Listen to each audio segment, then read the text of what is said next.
Voici maintenant le premier album d'une chanteuse qui remet le disco au goût du jour. Corinne est un ovni à la chevelure peroxydée, une artiste extravagante qui débarque sur la scène française avec un air de fête. C'est un disque plutôt réjouissant.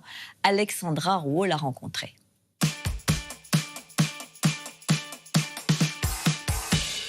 Moi, c'est Corinne, avec un seul N. Je suis chanteuse. Je fais de la disco pop sucré-salé. J'aime le chocolat. Oui, et quoi? Ça t'étonne? J'aime le chocolat.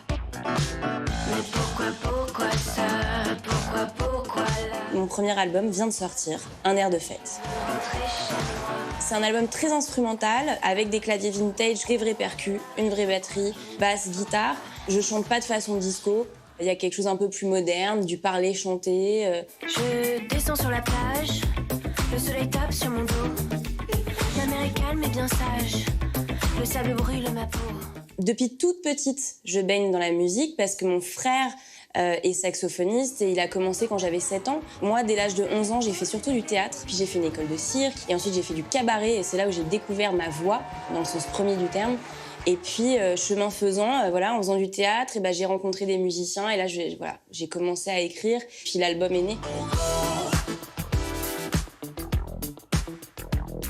Il y a des influences actuelles, comme Vive la fête en Belgique. Je dis vive la fête, pour être héroïque. Ou Catherine Ringer, Les seniors, j'adore. qui est encore une artiste qui me fascine sur scène aujourd'hui.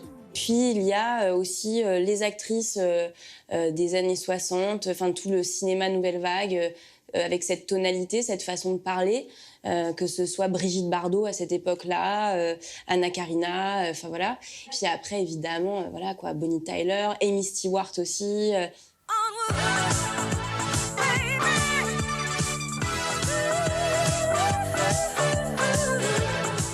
Écoute, je me projette pas beaucoup. Je suis pas quelqu'un, je suis très dans le présent. J'espère que dans 10 ans, j'en serai toujours là où j'en suis et dans le même bonheur de ce qui se passe là, la scène.